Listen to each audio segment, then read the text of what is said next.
Hey friends, we are back and I'm so excited for this next guest episode with Gwen Dittmar. Gwen has been in my world, in my vortex for quite some time now. We originally connected at the University of Santa Monica getting our master's in spiritual psychology.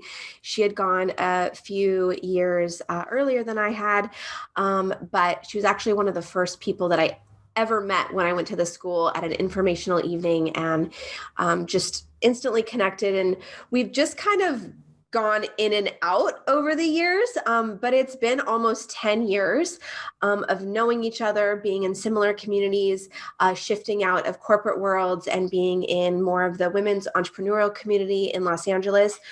Gwen is she's such a powerhouse and she's just such a gorgeous, gorgeous soul and truly a testament of doing her inner work. I shared with her just after we stopped the recording that I really, through the interview, I really just experienced such a softness in her. And, again, kind of just not being super close, but just kind of coming in and out of each other's worlds. It's just like this layer has just completely just released. And it was just so nice to just drop in with her in this conversation and meet in this just beautiful energy. And we talk human design, we talk overcoming challenges. She talks about being a single mom. She talks about her own journey of healing. We talk sobriety.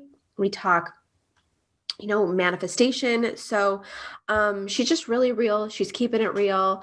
She is just a lifelong learner, a seeker.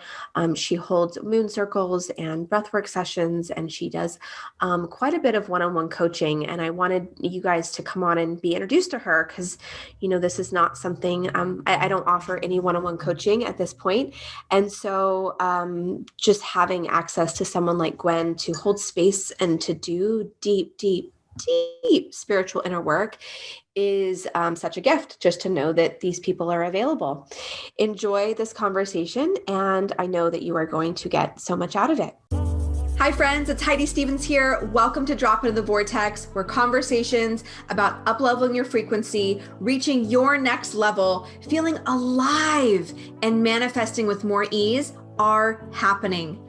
I'm a mom, I'm a wife, I'm a serial entrepreneur, I am a spiritual teacher and leader, and I am here juggling all the hats right along with you, creating our next level life and showing you how to do it on the way.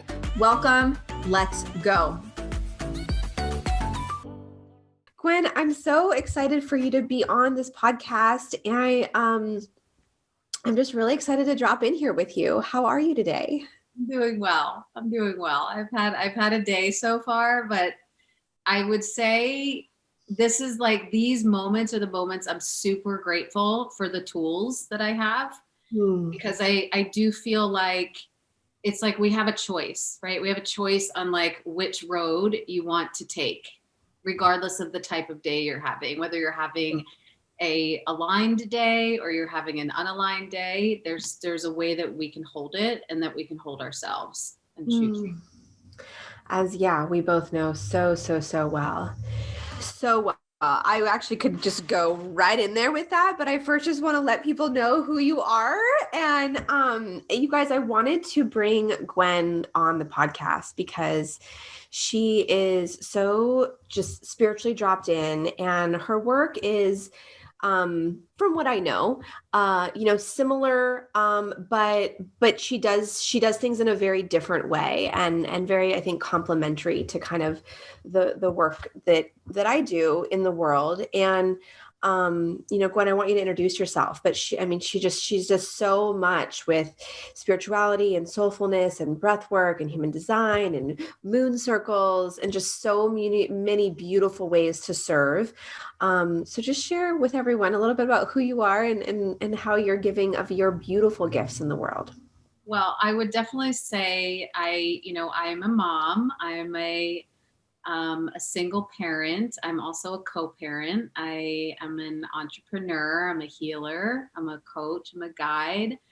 I am definitely a seer. And so I would say like my journey has been one of really coming home to myself and honoring who I am and celebrating who I am. And like you said, sharing that with the world. And I've gone through so many different iterations of myself that I feel that each of them kind of bring in one of those modalities that you just shared as you were opening. And Yeah. each of them play such a huge part in my life and in the work that I do. Hmm. So, you know, the moon mastery is something that has been a huge part of my life. I started probably when I was about 25. I never had regular menstrual cycles and I really loved it. I loved being free of that. I loved watching my life be a lot simpler than a lot of the lives of my friends who were experiencing different emotional waves and hormonal waves and different times of the month. And then I hit a point where I realized something's off here, right? Like it ended up not being such a great thing anymore. And I Sure. wasn't sure if I would be able to have children. I was told I wouldn't be able to. And I took that as a moment of, no, I'm going to heal my body. I'm going to complete this. And I did it through allopathic modalities, through spiritual modalities, you know, emotional, energetic. And I started having regular cycles, but a huge part of what I experienced was that I remember a moment in time, and I know you probably do a lot of this in your work also, where I made an agreement. I made a contract with myself based on something that happened in my childhood that I didn't want to be that woman. I didn't want to be a woman. And I really cut off Mm. that connection, that deep connection in my body. I feared it. I disliked it. And so a huge part of my healing was reconnecting to my feminine, reconnecting to the moon as a guide for our cycles as women, and doing moon rituals and moon ceremonies. You know, I was doing it definitely before it was something cool to do. A lot of people thought I was a complete freak, but I was okay with it because I typically show up that way. I Yeah. typically am in the freaky mode before it becomes something complimentary. And what I've learned through human design, right? That was another modality that came in over the last like 4 years, is that that's actually part of my design. As a manifester, I tap into some of these things. And for most of my life, I thought there was something wrong with me. Why couldn't I be just like everybody else? Why couldn't I be more normal? And it's because that's that part of me, you know, and to really learn how to cultivate it and to celebrate it and the differences. So I would definitely say that feminine journey has been a huge cornerstone of all different parts of my life, whether I was healing from something else physically, whether I was healing, you know, relationship stuff, whether I was opening up to breath work and just this other realm of consciousness. And you know, I would definitely say like coming back home to myself was really facilitated a lot through USM. Yeah, so that's where you and I met, right? Getting our masters at USM, and you had gone through, I think, a few years before me. I was 2012, graduating 2012. But you and I originally connected that. And from what I know, I don't know your whole story, but it's not like you were always on this spiritual path, right? Like, you were in corporate, weren't you selling like pharmaceutical drugs or something? What was the catalyst for you to jump on this personal growth, spiritual deep dive that you are so just embodying now? I would say it was always there. However, you know, a lot of what I've learned through human design and also through spiritual psychology and different, you know, whatever mindset, you know, lens that you want to look through, I think they all kind of pull to the same philosophy, is that, you know, if we're not really seen for who we are, right? And that's a lot of what our society had been doing, is just kind of seeing people, putting them into the same track, conditioning. You know, we receive a lot of conditioning from our upbringing and from our family, from our experiences. And so, you know, I definitely had, you know, psychic abilities. I had dreams, I had premonitions, I had deep knowings about people in the neighborhood and families. And I would tell my mom and she'd say, okay, you can tell me, but don't tell anyone else that. There was a part of me that it was somewhat accepted, but it was very, it needed to be kept a secret, and it wasn't safe. And you don't tell people that. There's something wrong with that, is what I interpreted about myself. And so I really allowed myself to be conditioned into playing sports, going to college, being a good student. I think simultaneously I was always just wanting to break out of the box and rebel, but I really had attached myself into that good girl personality, as you and I are so similar in that, yeah, we definitely share that. Yeah. And so, drinking kind of came like, it runs in my family for sure, but I definitely think it became my modality of breaking free, having like little moments every 3-6 months. I was definitely a partier, like a heavy drinker, but I was also super high functioning. So it was really hard for me to recognize that there was something quote unquote wrong with the way that I drank. But I was always the person in our group of friends that was like, oh, there goes Gwen again. Uh-oh, here we go, And so fast forward, go into corporate. I originally wanted to do eating disorders and counseling, and I got a job I finished college a little early. I started working in that modality. But I knew when I was in those clinics and like as a counselor that I was not prepared. I knew it, at like 21. And I thought to myself, I really have to get more experience before I can really help people in the way that I want to help them. And when I was a kid, I was really sick with this disease. I had a near-death experience. That really formed me to want to help people. And so I was simultaneously doing research at Penn, and one of the doctors that I met, she was like, you should go into pharmaceutical research. There's tons of money. You can travel, you can like live an amazing life, right? And as a 20-year-old, I'm like, okay. Oh yeah. I know that story well. Commercial real estate, 6 figures, call your own schedule. It's so sexy when you're 22 years old. Yes. And I did. This was pre, the AMA like locking down on pharmaceutical companies. So I had a really wonderful, expense account. I, traveled everywhere. I went to amazing cities, stayed in great hotels, and simultaneous was really drinking, was very high functioning. I was doing marathons and triathlons and stuff, but I was always searching. And that's why I was doing research at Penn before I shifted into the pharmaceutical research, is because I wanted to help people. I wanted to go back to school. I wanted to become, I thought, a PhD, a psychologist, teach. And so now it's super fun. Like I'm really full circle, right? Yeah. I'm not only helping people with like their life and with their emotions and their, what they want to create in their life, but also, I do tend to work with, not always, but people that struggle with some form of, addiction. And I use the word addiction very lightly. I think we can be, addicted. Addiction to me just means disconnecting from self, disconnecting from our connection to source. It's like sobriety isn't really just taking out the substance or the behavior. It's really reconnecting ourselves to that thing that whatever we're doing is trying to fill. So whether it's overworking, over exercising, eating, body image, porn, sex, love, relationships, money, investing, social media, it's like we can just very easily lose a part of ourselves. And so it's about helping people not only reconnect to like who they are as a human and what they're here to do, but also retrieve these parts of their soul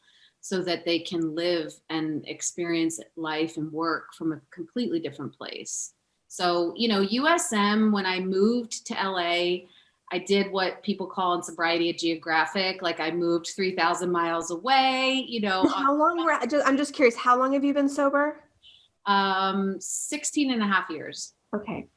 Congratulations. Yeah. Awesome. So you get sober, you pull a geographic, you move to Los Angeles. I was still drinking and I thought, if I move to Los Angeles, like everything will be fine. Of course. And so then I started doing the same behaviors out here and just realizing, okay, this is me, it's 3,000 miles of me. And so I just kept, I met this wonderful therapist who was not a traditional therapist. She definitely is a healer. And she, after working with her for 6 months, I really made the decision to stop drinking. And she was the person that told me about USM. She's like, I got this flyer in the mail, and I think this is like your next step. This is totally you. And I'm like, oh, I've heard about this school. I heard about it a week after I moved to LA. I heard about it another couple weeks later. And then she was the third person that told me about it. And I said, oh, I've heard about that place. I don't know. It looks a little, because I was fresh off the East Coast, right? So this is oh yeah. California is a very different way of living from East Coast, Philly. Yeah, you're like, what is this woo-woo, crazy spiritual psychology babble? It looked like, it felt kind of cultish to me. And but I was equally very, very drawn to it. Yeah, and of course. I remember I came home from that open house and I talked to my then boyfriend, and he's like, what do you think? He's also an East Coaster.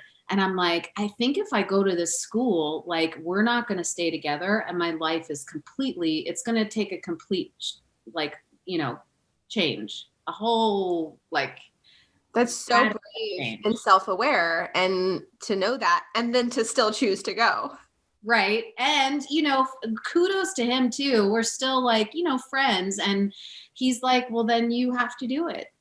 We'll see what happens, and he was a huge part of me getting sober. He was a huge part of me going to USM, and, full circle, I've been able to support him with some certain things. And, he has his own family now, which is just so cool. So it's really magical, I believe, too, people that come into our lives, and the reason they come in, and just the angelic presence that they hold for us.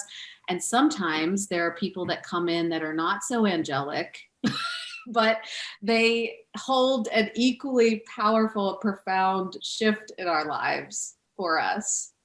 Amen. Amen. Stackers, healers. Thank you, thank you, thank you. And now move on.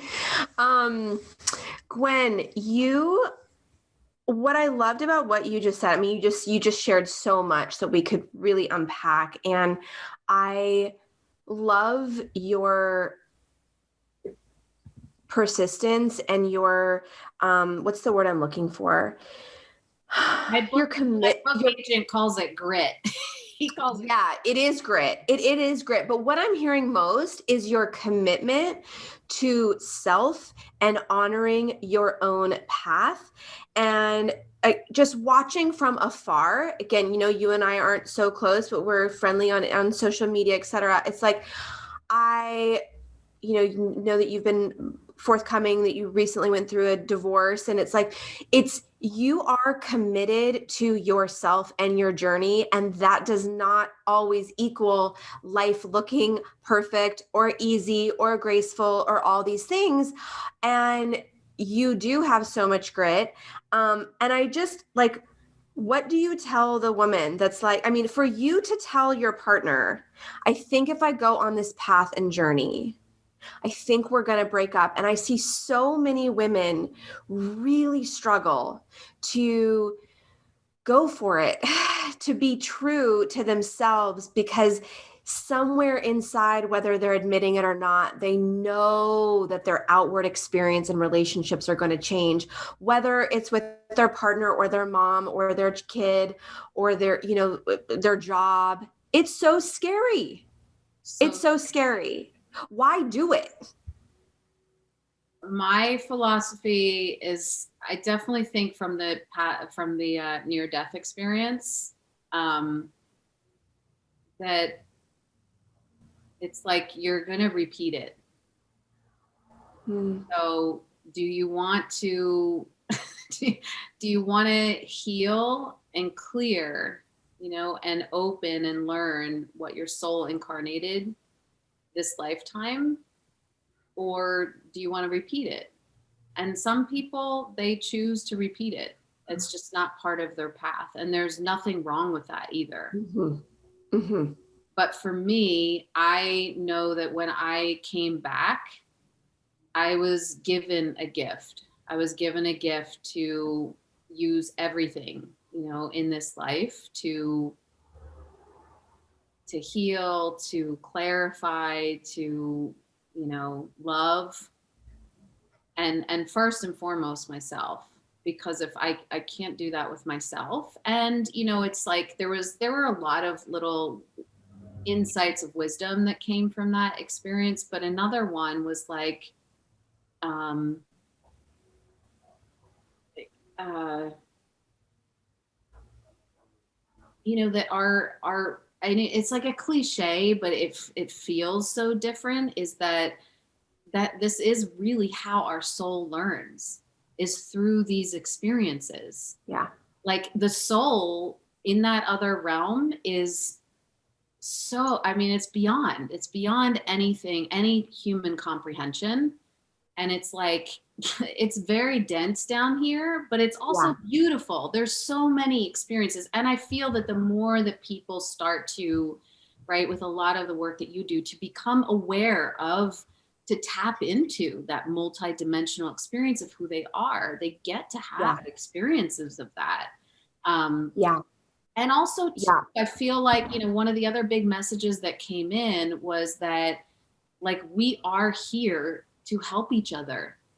We are here on this incarnated experience to help each other. So if I go through, choosing that really difficult choice of, do I stay because it could be easier, it could be less scary financially, it could be whatever, or do I choose my happiness and I choose myself and I show my children that they can choose themselves even when it's really difficult.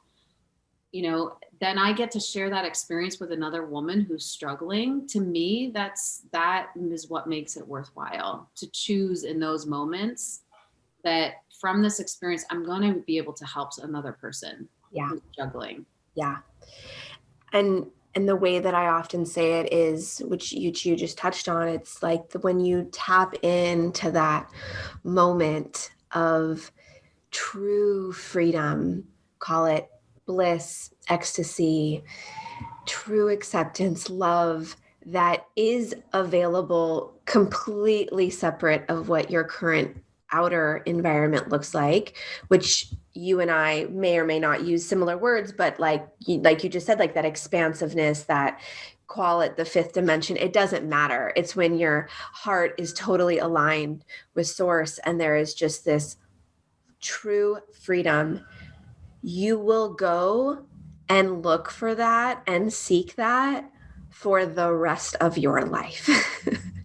Because it is so sweet and it is so pure and it is the most, as Joe Dispenza says, familiar feeling that you will ever feel, and you will just want more and more and more of that. And because we're in our human bodies and in the 3D reality, and we need to also experience contrast and challenges and the dark with the light.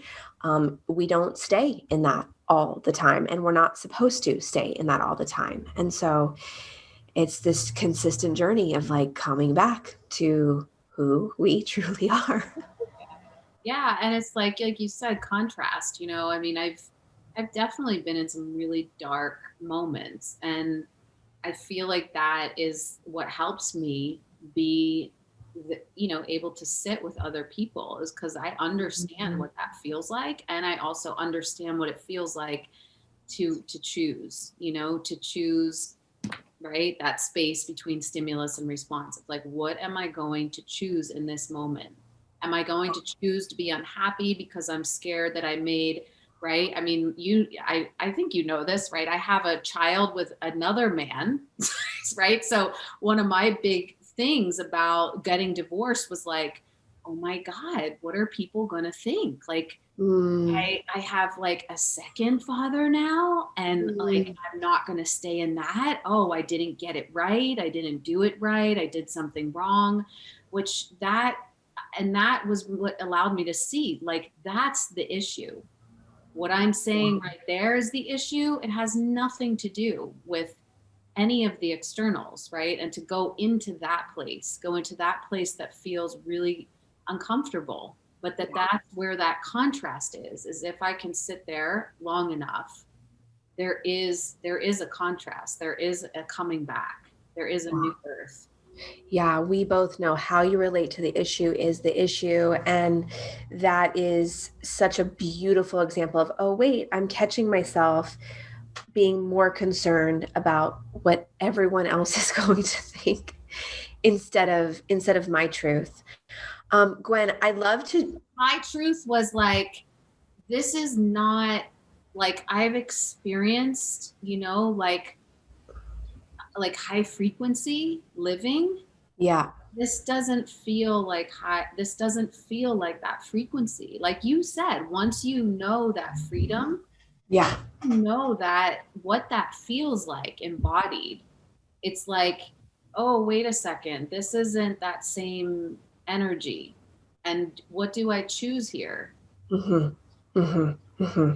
It can be scary. It can be scary. It can be so scary, you guys, like so scary. It's like you're literally like jumping off a cliff. I don't know if you felt like this when you were leaving your real estate, but I was so scared when I left pharmaceutical. I mean, that to me was bigger than that was bigger than getting sober, bigger than giving birth, bigger than, because I think it had money and survival and like it had lineage attached to it. There were just so many layers to that. And it was like, oh my gosh, though, to have stepped out of that and know, again, like that sense of freedom of I am going to be okay and I am okay and I'm doing more than okay.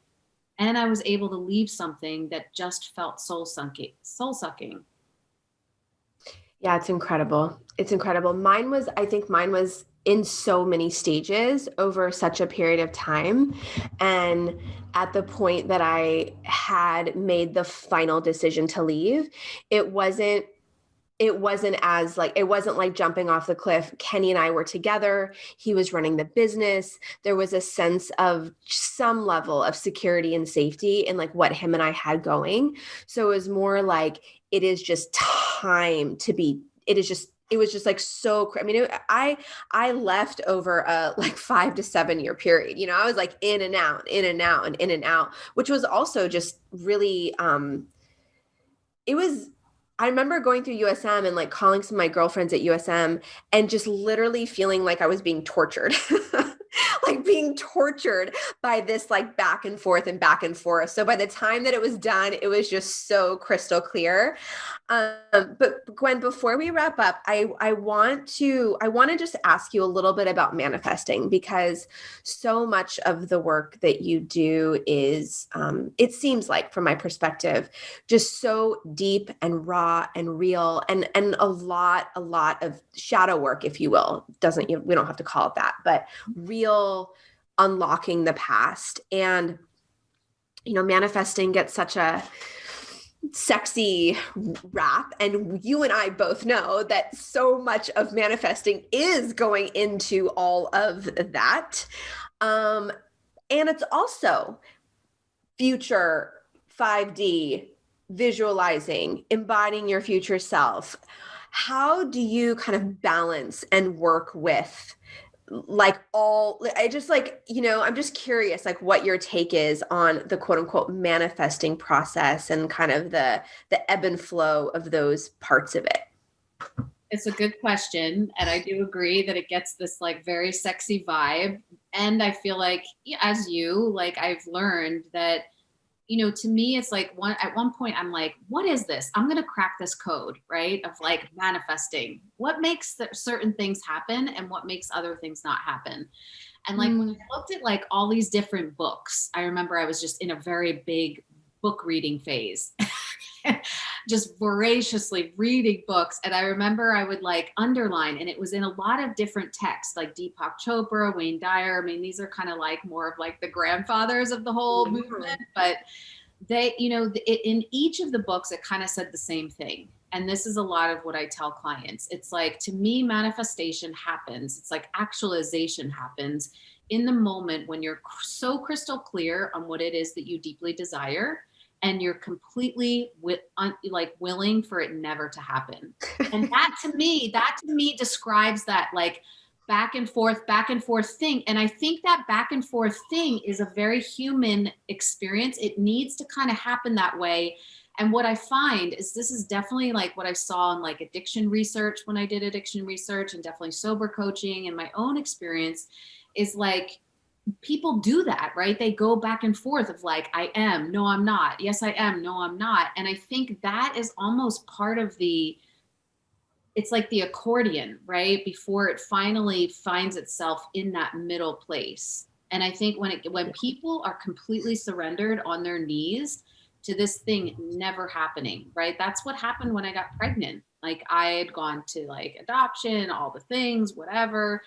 And once I finally got on my knees and I sobbed and I just said, okay, fine. Like, I'm not ever going to be a mother in this lifetime. And I will find other ways to do this through my work and through my family. I mean, it was probably a month later when I, very surprisingly got pregnant with my first. So, and I feel like it's this unique mix when you're in that kind of accordion or that push and pull. That's where you're doing the work of like, where does this reside in my childhood? And where is this somatically being held in my body? And how can I clear that out through my breath, through light, through that? Because the more that I find when people pull those things out, then they kind of naturally find themselves residing in this place that they deeply desire. So it's less about trying to get the thing, and it's more about clearing everything out of the way so that they can arrive into what already exists, right? In that other dimension, in that other reality.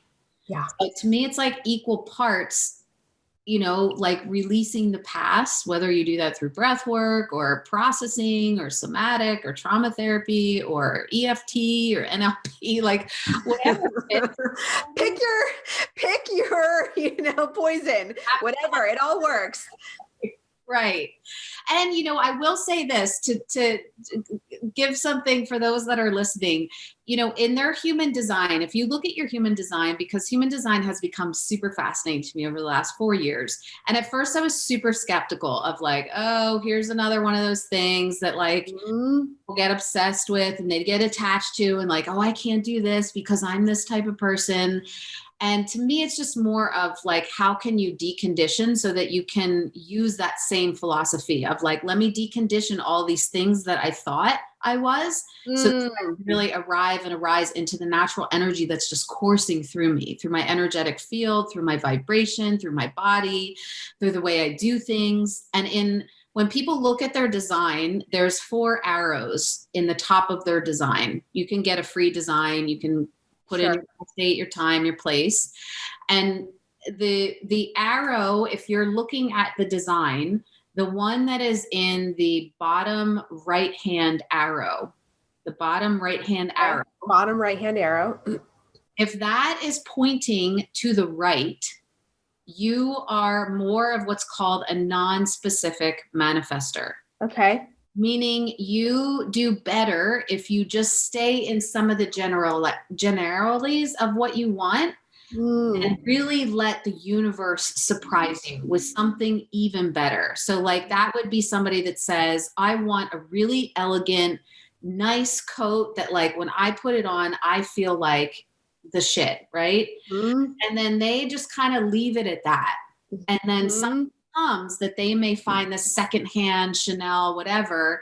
And they're like, oh my God, I was really obsessed on like a Burberry, but like, wow, this is even better. When people have that arrow pointing to the left, they are more of what's a specific manifester. So they would be better at saying, I want Chanel. I want it to be a black and a white and tweed. I want it to be like right at the hip. I want to buy it for this amount of money. I want it to come to me naturally and easily through a friend. And they'll do the manifestation more specifically. So I'm so curious to know. My intuition just instantly is that I'm more of the general, that I'm mine pointed to the right, like not specific, but I'm so curious to now know. Send me a DM and let me know. Yeah, I will. I will. Gwen, you and I, like, we should do another whole podcast on human design because we could just talk about that forever. I'm so intrigued by it. I haven't done a deep dive into it at all, but I find it fascinating. There's a lot in human design too that really helps people with business and money. That a lot of that is found in your G center and your heart center, but also like some of your channels.